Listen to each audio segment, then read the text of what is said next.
Hello everyone, welcome to Ecomice Academy. My name is Vijay Kumar, Faculty of Geography. మనం ఈ particular వీడియోలో urban floods గురించి మాట్లాడుకోబోతున్నాం sir. Hindu పేపర్లో Indian ఎక్స్ప్రెస్లో ఏమి ఇచ్చారంటే అన్ప్రెసిడెంటెడ్ అంటే అన్ఫోర్కాస్టెడ్ రెయిన్ఫాల్ ఏదైతే ఇండియాని హిట్ చేయబోతుందో దానివల్ల ఎక్కువ అర్బన్ ఫ్లడ్స్ వచ్చే ఛాన్సెస్ ఉన్నాయని చెప్పి ఐఎండీ వార్నింగ్ ఇష్యూ చేసింది సార్. అసలు అర్బన్ ఫ్లడ్డింగ్ అంటే ఏంటి, న్యాచురల్ ఫ్లడ్డింగ్కి అర్బన్ ఫ్లడ్డింగ్కి డిఫరెన్స్ ఏంటంటే ఒకవేళ రివర్ బేసిన్స్ మీద మనకి ల్యాండ్ ఇనండేట్ అయింది అనుకోండి, ఆ వాటర్ వెళ్ళేసి ఆ ల్యాండ్ని సబ్మర్జ్ చేస్తే అది నార్మల్ ఫ్లడ్డింగ్. అదే అర్బన్ ఏరియాస్లో పువర్ డ్రైనేజ్ ఇన్ఫ్రాస్ట్రక్చర్ వల్ల, ఆంథ్రోపోజెనిక్ యాక్టివిటీస్ వల్ల, ల్యాక్ ఆఫ్ డ్రైనేజ్ సిస్టమ్ వల్ల ఒకవేళ ఫ్లడింగ్ అనేది జరిగింది అనుకోండి, దాన్ని అర్బన్ ఫ్లడింగ్ అంటాం. దాని డెఫినేషన్ నేను ఇక్కడ రాస్తున్నాను. Urban flooding refers to the inundation of land are property in densely populated areas, that is urban areas, due to heavy rainfall, poor drainage or inadequate infrastructure. మీకు ఒకవేళ మెయిన్స్ లో question వచ్చినా కూడా మీరు ఈ పర్టికులర్ ఇంట్రడక్షన్ ని తీసుకొని direct రాయొచ్చు. ఇక్కడ ఏంటి అసలు ఈ అర్బన్ ఫ్లడ్స్ కి కాజెస్ ఏంటి, మేజర్ కాజెస్ అంటే first encroachment of the water bodies sir. General గా మనం హైదరాబాద్ లో కానీ ఎక్కడ చూసినా కూడా రివర్ బ్యాంక్స్ మీద ఇల్లీగల్ గా కన్స్ట్రక్షన్ చేసుకొని సెటిల్మెంట్ ప్యాటర్న్స్ డెవలప్ అయి ఉంటాయి. హైడ్రా మనకి ఏదైతే లేక్ వ్యూ విల్లాస్ మీద చేసిందో, సో అది ఎంక్రోచ్మెంట్ ఇష్యూస్ మీదనే వర్కౌట్ చేసింది సార్. అట్లా ఎంక్రోచ్మెంట్స్ ఉండడం వల్ల ఫ్లడింగ్ లాంటి సిచ్యువేషన్ ఇంకా ఎక్కువ ట్రిగర్ అయ్యే ఛాన్స్ ఉంది. అండ్ అర్బన్ ఫ్లడింగ్ లో ఈ ఎంక్రోచ్మెంట్ ఆఫ్ వాటర్ బాడీస్ అనేది it is one of the major element. Plus inadequate Storm drainage system.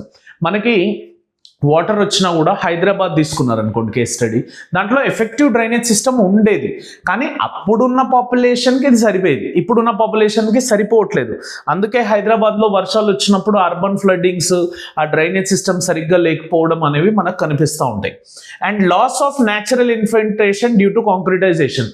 అర్బనైజేషన్లో, rapid అర్బనైజేషన్లో ఏం చేస్తాం సార్, ర్యాపిడ్గా కాంక్రీట్స్ని డెవలప్ చేసి సీసీ రోడ్లు వేసేసి వాటర్ పోనివ్వకుండా కాంక్రిటైజేషన్ చేయడం వల్ల ఆ వాటర్ ఎటు వెళ్ళాలో, ఇన్ఫిల్ట్రేట్ అవ్వాలో తెలియక అక్కడ మిగిలిపోతాయి. ముంబైలో మీరు ఇది చూడొచ్చు సార్, ఎందుకంటే Mumbai is group of 7 islands, అది మొత్తం కాంక్రీట్తో ఫిల్ చేశారు కాబట్టి వర్షపు నీరు ఎటు వెళ్ళలేకుండా అక్కడే ఆగిపోయే సెగ్మెంట్స్ ఉంటాయి. Plus climate change induced intense rainfall events. Intense rainfalls or torrential rainfalls వల్ల మనకి అర్బన్ ఫ్లడింగ్స్ ఎక్కువ జరుగుతూ ఉంటాయి. Unregulated urbanisation and land use changes.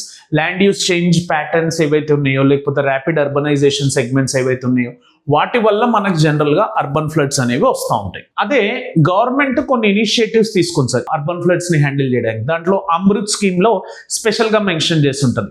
Amrit అంటే Atal mission for rejuvenation of urban transformation. అక్కడ దాంట్లో అర్బన్ ఏరియాస్లో ఈ ఫ్లడ్స్ని కంట్రోల్ చేయాలని స్పెసిఫిక్గా ఉంది.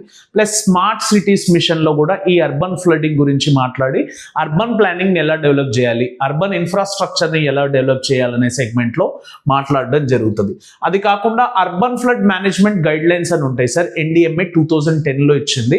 వాటిలో కూడా అర్బన్ ఫ్లడ్స్ ని ఎలా మేనేజ్ చేయాలనే కాంపోనెంట్ మీద దృష్టి ఎక్కువ పెట్టుంటారు. Plus national disaster management plan, అన్ని డిజాస్టర్స్ మీద ఒక్కొక్క ప్లాన్ ఇచ్చింది సార్. అట్లాగే అర్బన్ ఫ్లడ్స్ మీద కూడా ఫ్లడింగ్ సెగ్మెంట్ లో మనకి ప్లాన్ ఇవ్వడం జరిగింది. ఫ్లోస్ అని ఒకటి ఉంది సార్, ఇది ఏంటంటే flood warning system. Mumbai and Hyderabad లాంటి సిటీస్ లో ఈ ఫ్లోస్ అనే ఎర్లీ వార్నింగ్ సిస్టమ్ ఏం చేస్తుందంటే అర్బన్ ఫ్లడింగ్ వచ్చే అవకాశం ఉన్నప్పుడు దాన్ని ముందే ఎర్లీ వార్నింగ్ సిస్టమ్ లాగా బిహేవ్ చేసి అర్బన్ ఫ్లడింగ్ ని ట్యాకిల్ చేసే సెగ్మెంటేషన్ ఇక్కడ జరుగుతూ ఉంటుంది. అదే మెయిన్స్ డైమెన్షన్ లో చాలా డైమెన్షన్స్ ఓపెన్ చేయొచ్చు సార్. ఛాలెంజెస్, అర్బన్ ఫ్లడింగ్ ని హ్యాండిల్ చేయడంలో హ్యూజ్ ఛాలెంజెస్ ఉన్నాయి sir. First, ageing drainage and sewage infrastructure. ఇది హైదరాబాద్ కేస్ స్టడీ సార్. ఎప్పుడో కట్టిన డ్రైనేజ్ ఇప్పటిదాకా దాంట్లోనే పనిచేస్తూ ఉంది. ఆ డ్రైనేజ్ ఇంపారిటీస్ అనేవి మనకి ఎక్కువగా ఉన్నాయి.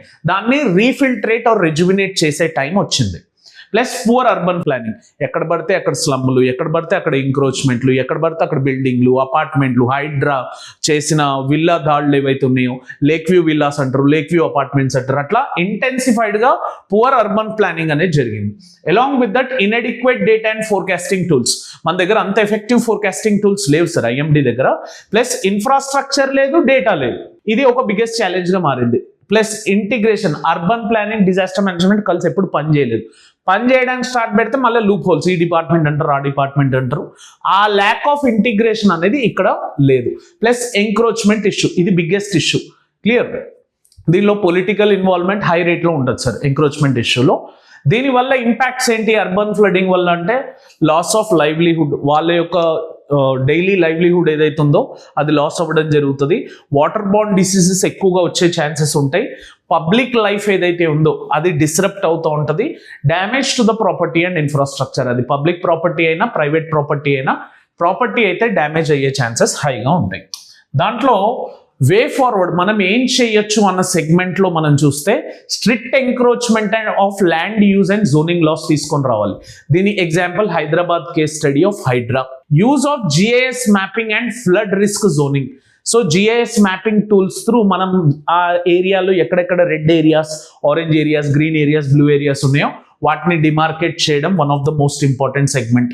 Urban water bodies and wetlands ని రివైవ్ చేసుకోవడం, అందుకే వెట్లాండ్స్ దీంట్లో హై రోల్ ని ప్లే చేస్తాయి సార్.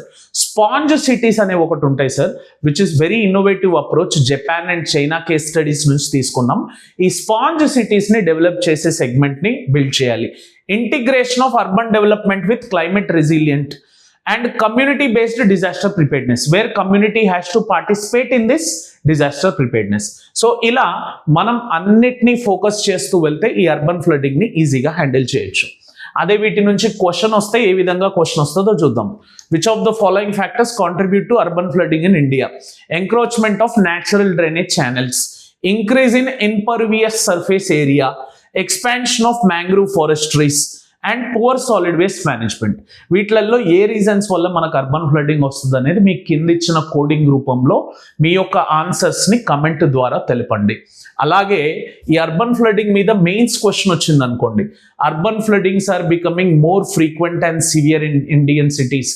ముంబై, బెంగళూరు, హైదరాబాద్, చెన్నై, ఢిల్లీ ఇట్లాంటి సిటీస్లో ఎక్కువగా అవుతుంది. Critically examine the causes and suggest, ఆ కాజెస్ ఏంటో ఎగ్జామిన్ చేయమని అడుగుతూ ఉన్నారు. And suggest a multi prolonged strategy to mitigate their particular impact. ఈ యొక్క ఆన్సర్ని మీరు 250 వర్డ్స్లో రాయాల్సి ఉంటుంది. So try to write answers for the questions which I'm giving daily. Clear? So hopefully అందరికీ వీడియో నచ్చినట్టయితే లైక్ చేయండి, షేర్ చేయండి, కమెంట్ చేయండి. Subscribe to Ekam IAS academy channel and click on the bell icon for continuous notifications. Thank you for watching this video. Have an awesome day. Jai Hind.